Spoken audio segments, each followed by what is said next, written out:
지금은 좀 되게 늦은 밤인데 다른 날 같았으면 아마 지금 잠자리에 들었을 시간이에요. 오래간만에 혼자서 여행을 갔다 왔어요. 그런데 여행을 약간 망친 기분? 약간 이런 게 드는 거예요. 요즘에는 그 혼자만에 있는 시간을 가끔씩 의도적으로 가지려고 하거든요. 그래서 여행도 가끔씩 혼자 가는데 오늘 정말 많은 사건 사고가 있었어요. 온전히 홀로서기 못 하시는 분들 너무 많구나 이런 생각이 오늘 정말 많이 들었어요. 요즘에 밤이 맛이잖아요. 산밤, 밤죽기 체험 막 이런 게 한번 해보고 싶었어요. 그래서 이렇게 어르신들이 싸우는 걸 오늘 처음 봤네요. 진짜 싸움 구경을 처음 해봤네요. 농장 대표님이 인심이 굉장히 좋으신 거예요. 그러니까 너무 반가우셔서 막 밤을 쪄주기도 하고 군밤 기계가 있더라고요. 그래서 군밤도 튀겨주시고 또 생밤도 엄청 많이 주시고 또 주워 가는 것도 가져가게 해주신 거예요. 원래 그렇게까지 많이 제공이 안 되는데 그 농장 대표님이 그렇게 호의를 베풀어 주신 거죠. 가성비 좋은 어떤 물건 제공에 굉장히 약하시다는 걸 제가 알았어요. 막 줄 서시는데도 싸우시고 막 더 받아가려고 싸우시고 봉투 큰 거에다 담으시려고 싸우시고 뭐 이러는 거예요. 그래서 제가 저는 그런 여행을 많이 가봤는데도 오늘 같은 그런 경우는 처음 봤어요. 근데 나중에 그 원인을 알았는데 단체가 많이 오신 거예요. 보통 제가 가는 여행은 거의 개인 여행이에요. 혼자 오시는 프로그램이 많은데 근데 오늘 유독 단체가 많이 오신 거예요. 여러분들이 이렇게 그룹 오신 거예요. 근데 어떤 한 분이 완전히 시간이 지났는데도 안 오시는 거예요. 전화도 안 받으시고. 그래서 그분 때문에 많은 시간이 딜레이가 된 거예요.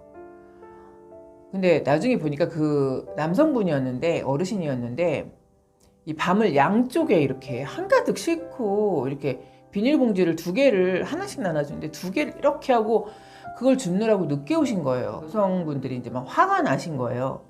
그래서 그분한테 막 뭐라 그런 거예요. 그랬더니 그분이 또 단체라고 말씀드렸잖아요. 그러니까 정말 단체 싸움이 붙은 거예요. 그래서 제가 너무 깜짝 놀랐어요. 그 밤이 뭐라고 그 밤 하나에 막 쌍욕이 오가고 막 어르신들이 이렇게 막 단체끼리 싸움이 된 거예요. 그 혼자 여행을 왜 가냐면 책도 읽고 생각도 하고 이러려고 사실 혼자 여행을 가는데 오늘 책을 가져갔는데 책을 하나도 못 읽었어요. 거의 못 읽었어요. 그래서 오늘은 갔다 왔는데 이렇게 여행이 피곤한 건 진짜 처음이었던 것 같아요. 혼자 여행 갔다 오면 너무 항상 기분 좋고 생각도 좀 정리하고 책도 한 권 다 읽고 오고 막 이러는데 오늘은 정말 책도 못 읽고 생각은 더 복잡해지고 너무 피곤하고 막 이런 거예요. 안 이쁘고 너무 정말 추해 보이기까지 했어요. 나이 들수록 온전하게 홀로 설 수 있어야 되겠다. 그분들이 만약에 한 명씩 오셨으면 그렇게 싸움이 안 됐을 것 같아요. 그리고 그렇게 막말을 창피해서 하지도 못하셨을 것 같아요. 근데 이게 막 그룹 대 그룹 부부 동반도 있고 막 이러니까 전 너무 놀랐어요. 그래서 저분들이 순간적으로 이성을 잃으셨구나. 이 많은 사람들이 보고 있는데 막 고성이 오가고 욕이 오가고 그래서 제가 그거를 보면서 나이 들면서 저렇게 나이 먹으면 정말 안 되겠다. 그런 생각이 들었어요. 오롯이 혼자 설 수 있어야 된다. 근데 이게 뭐 이혼이나 사별을 해서 혼자 살아야 된다 이 뜻이 아닌 거예요. 정말 정서적으로 완전히 독립이 돼서 홀로서기 할 수 있어야 된다. 그래야지 정말 부부관계에서 가장 큰 문제가 사실 집착이잖아요.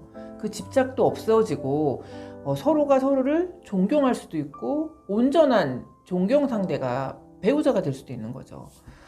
그래서 그런 모습 보면서 아까 전 그런 생각이 들었어요. 그렇게 남편분이 싸우고 와이프가 상대방한테 막 욕하고 서로 위안은 되시겠지만 과연 그런 모습을 서로 존중하고 존경할 수 있을까? 그런 생각이 전 들었어요. 일심동체를 그런 데 써도 되는 건가? 이런 생각이 들 정도로 좀 씁쓸한 광경이었어요. 중년에 정말 멋스럽게 온전히 홀로 서려면 무엇을 잘해야 될까? 이거에 대해서 한번 생각을 해봤어요. 온전하게 홀로 서기를 하겠다 하면 첫 번째는 나에 대해서 잘 알아야 된다고 생각을 해요. 내가 어떤 거를 좋아하고 내가 어떤 사람과 어울릴 때 마음이 편하고 내가 어떤 꿈을 꾸고 있고 그 꿈을 나랑 같이 해줄 사람은 누구인가. 멋지고 당당한 모습으로 온전히 혼자 서는 게 가능하다고 생각을 하거든요. 혼자서 잘 지내는 사람들 있잖아요. 그게 잘못 보시는 분들은 그걸 왕따라고 생각하시는 분들이 있더라고요. 그리고 뭐 친구가 없다 내지는 이기주의다 뭐 이렇게 생각하시는 분들 있잖아요. 혼자서 오롯이 많은 시간을 보낼 수 있고 혼자서 사색도 할 수 있고 혼자서 운동 모든 걸 할 수 있다 그러면 사실 그런 분들이 훨씬 더 사회생활이 더 부드럽고 인기가 많은 경우가 많아요. 그리고 제가 예전에 사무실에도 그런 걸 봤는데 막 술을 잘 먹는 친구였어요. 그러니까 막 친구가 많고 막 이래 보여요. 다 술 친구니까. 그런데 정작 그 친구를 술 먹을 때만 필요로 하는 거지 그 외 시간은 그 친구를 찾지 않더라고요. 근데 그 본인도 그거를 아는 거예요. 그래서 저렇게 혼자서 잘 지내는 사람을 자기는 너무 부럽다고, 자기는 외롭다고 그런 모습 보면서 과연 정말 외로우니까 사람을 찾고 외로우니까 술을 그렇게 마시면서 위안을 삼는 거겠죠.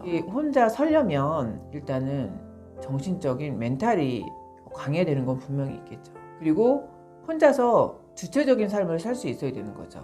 건강한 사고방식을 가지고 또 건강한 육체를 가지고 남의 의견에 휘둘리지 않고 그렇게 살 수 있는 주체적인 인간, 그렇죠? 주체적인 사람, 그런 게 정말 온전한 홀로서기라고 저는 생각을 하거든요. 어떤 때는 제가 정말 주체적이고 온전한 건가? 이런 생각을 하면 저도 부정할 수 없게 내가 정말 팔랑귀가 맞구나 막 이런 생각을 할 때가 있는 거죠. 현실에 대해서 내가 할 수 있는 것과 내가 할 수 없는 거를 정확히 구분하셔야지 홀로서기가 가능하신 거죠. 라이언 홀리데이에 스틸리스를 가져갔었는데 이거를 별로 못 읽었어요. 이렇게 보시면 알겠지만 제가 예전에 이 책을 한 번 쫙 읽었었거든요. 근데 이게 나온 지 오래된 책인데 책을 누구를 줬었어요. 그래서 제가 이 책을 다시 샀는데 이게 사실은 잠재의식을 깨우는 단 하나의 열쇠. 책은 고요에 대해서 얘기하고 있어요. 제가 명상 이런 거 되게 좋아하고 여기에 많은 위인들이 나와요. 근데 이제 그 전에 그 존 F 케네디가 그 소련과 쿠바의 전쟁 날 뻔한 적이 있었잖아요. 그때 얼만큼 자기를 다스려서 세계대전으로 갈 수 있는 걸 막았나에 대한 그런 것도 나오고 또 하나는 나폴레옹이 비서한테 자기한테 오는 메일은 3주 동안은 열어보지 말라 이렇게 얘기를 많이 했었대요. 그 이유는 3주가 지나도 유용한 거면 그게 정말 중요한 메일이라는 거죠. 그래서 이 짧은 시간에 많은 거를 이렇게 할 수가 있었던 거고 또 이 책에는 처칠에 대해서 되게 많이 나와요.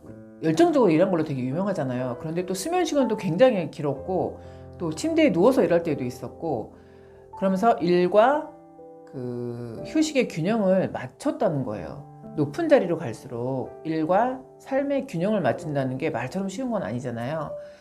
근데 이 처칠이 여기서 한 말이 뭐가 있었냐면 앉을 수 있을 때는 절대로 서 있지 말라는 거예요. 누워 있을 때는 절대로 앉지 말라는 거예요. 그래서 이 말 휴식에 대한 절대적인 정의 같은 거예요. 앉을 수 있는데 저희가 막 사람들 의식하고 체면 생각해서 서 계시는 분들 있잖아요. 과감하게 앉으라는 거예요. 그리고 저희가 누워있을 상황이 되잖아요. 누는 경우도 있잖아요. 누울 수 있을 때는 앉아있지 말라는 거예요. 그래서 이거 명쾌하다. 막무가내로 눕고 앉는 거 아니니까 그래 휴식은 짬짬이 취하는 거야. 처칠이 제가 보기에는 온전히 홀로서기를 할 수 있었던 분이에요. 여기서 보면 처칠이 4가지를 주장하고 있는데 그게 이 홀로서기랑 정말 일치를 해요. 첫 번째는 자기 자신에 대해서 목표를 높이 설정을 하는 거예요.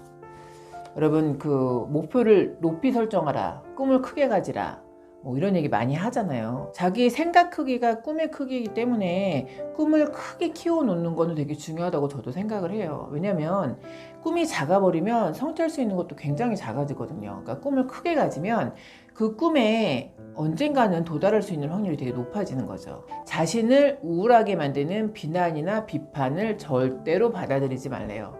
저는 이 말을 잘 정리하셔야 된다고 생각하는데 타인의 조언은 받아들이셔야 되는 거예요. 그렇죠?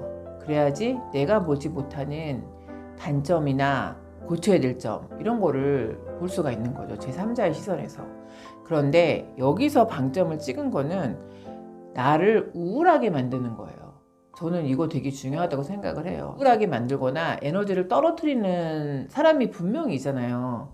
저는 그런 사람들하고 좀 거리를 유지합니다. 방해받는 게 이제 싫더라고요. 그리고 그런 부정적인 에너지로 내가 같이 그렇게 다운되는 그런 기분이 저는 굉장히 별로 안 좋더라고요. 그래서 이 우울한 에너지를 멀리할 수 있으면 멀리하시는 것도 방법이라고 저는 생각을 합니다. 타인으로부터의 내분, 이중성, 원한 같은 걸로 내 기력을 낭비하지 말래요.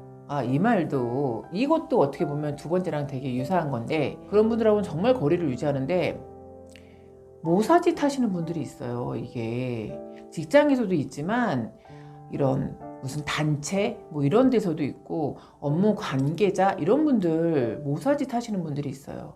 그런데 그거를 정확히 못 보시는 분들이 있는 거죠. 저는 그러면 그거를 굳이 해명하려고 하지 않아요. 왜냐면 그걸 못 보시는 분은 그분의 안목이 그거밖에 안 되시는 거예요. 그거를 뭐 굳이 해명한다 한들 그게 해명도 안 될 뿐더러 시간이 흐르면 알게 되시는 거죠. 시간이 흐르면 그때 내가 속았구나, 내지는 저 사람이 원래 저런 사람이구나, 이런 걸 알게 되는 거죠. 그런데 통찰력이 있는 분들은 그런 걸 빨리 캐치하거든요. 그러니까 그런 통찰력은 본인의 노력으로만 얻을 수 있는 거기 때문에 그게 누가 얘기한다고 해서 그거를 관철시키진 못해요. 그래서 그냥 피해 가시는 게 가장 좋은 것 같아요. 저 역시도 그런 분들하고는 거리를 좀 유지하려고 하고 그렇게 하고 있습니다. 즐거움을 누릴 여유를 가질 것, 이렇게 돼 있어요. 그러니까 오래간만에 여유 시간이 나서 정말 저 혼자만의 즐거움을 찾아보려고 여행을 갔는데, 여행 간 자체는 좋았어요. 그런데 다른 때랑 그 에너지나 텐션이 완전히 달랐다는 거죠. 그래서 거기서도 저는 또 하나를 배웠습니다. 나는 저러지 말아야 되겠다. 저럴 때는 싸우는 것보다 차라리 내 돈 주고 사 먹는 게 낫죠. 이해는 됐는데 그럼에도 불구하고 나는 저러지 말아야 되겠다, 그런 생각이 들은 하루였습니다. 타인과 나를 건강한 관점에서 바라보는 시선을 지니고 계셔야 된다는 거죠. 왜냐하면 저도 직장에서 예전에 직장 상사가 그렇게 얘기한 적이 있었어요. 직장 뒤에 산이 있어요. 그러면 많은 직원들이 점심을 구내식당에서 먹고 그 산에 가서 이렇게 가볍게 산책을 하고 내려와요. 그러면은 시간이 딱 되는 거죠. 뭐 30분 정도 식사하고 30분 산책하고. 그런데 예전에 어떤 상사가 그러시는 거예요. 누구누구는 친구가 없나 봐, 맨날 혼자 다녀, 이렇게 얘기를 하시는 거 보고 제가 살짝 그거 아닌데, 이런 생각이 들었던 적이 있었어요. 왜냐면 저희끼리는 직장생활에서 알잖아요. 그 사람이 아는 사람도 많고 괜찮다는 거 알죠. 그리고 그렇게 혼자 산책을 자주 하는 거는 저는 알겠더라고요. 그러니까 업무하는 스트레스가 많기 때문에 생각할 게 많은 부서에서 일을 하다 보니 그거를 조금 정화시키거나 자기만의 그 사색하는 시간을 갖는 거라고 저는 그런 시선에서 봤거든요. 근데 저희 상사는 제가 친구가 없나 봐, 혼자 다니네, 이렇게 보시더라고요. 그래서 이런 데서도 세대 차이가 나는구나, 이런 생각을 했는데 저는 그런 모습이 되게 성숙해 보였어요. 그 직원이 저렇게 혼자만의 시간을 갖고 저렇게 사색하는 시간을 갖고 저거 되게 필요하다, 온전히 휴식하고 있구나, 저는 그런 생각을 가졌었거든요. 건강한 시선으로 봐줘야지. 정말 요즘에 건강한 시선으로 많이 안 봐주니까 많은 직원들이 우울증도 걸리고 사실 건강도 상하고 이러는 거 아니겠습니까? 스스로에 대해서도 정말 온전하게 봐줘야 되는 것 같아요. 건강하게. 나는 나한테도 나 혼자만의 시간이 필요해. 나도 나의 휴식 시간이 필요해. 이런 거 되게 중요한 거죠. 정말 멍 때리게요. 그리고 저녁에는 촛불 켜놓고 또 이렇게 기도 명상, 나 혼자만의 시간을 낸다는 게 쉽지는 않아요. 근데 많은 책을 읽어보면 나 혼자만의 기도 명상 시간을 20분 이상은 확보하라고 그러더라고요. 근데 그게 현실적으로 저희가 20분 이상 확보해서 명상을 한다, 기도를 한다, 이거는 되게 사실 쉬운 문제는 아니죠. 저는 중년에는 약간 중년만의 멋이 있다고 생각을 해요. 그리고 또 중년이 갖추어야 될 품격, 이런 거 있잖아요. 저도 사실 그런 게 안 돼서 그런 걸 갖추고 싶어요. 그리고 그런 게 안 되면 그런 거 있잖아요. 여행할 때 최소한의 매너, 이런 거 정도는 누구나 다 지키실 수 있는 것 같아요. 그래서 저는 그럼에도 불구하고 다음에 또 저 혼자만의 여행을 갈 겁니다. 다시는 그런 일이 없겠죠. 그런 일이 없었으면 좋겠고. 여러분, 이 황금 연휴가 3일이나 있어요. 그래서 제가 오늘 첫날 그렇게 여행을 갔던 거고, 황금 연휴 3일 중에 하루는 이렇게 나 혼자만의 여행을 가보신 것도 너무 좋을 것 같아요. 황금 연휴 즐겁게 보내세요. 감사합니다.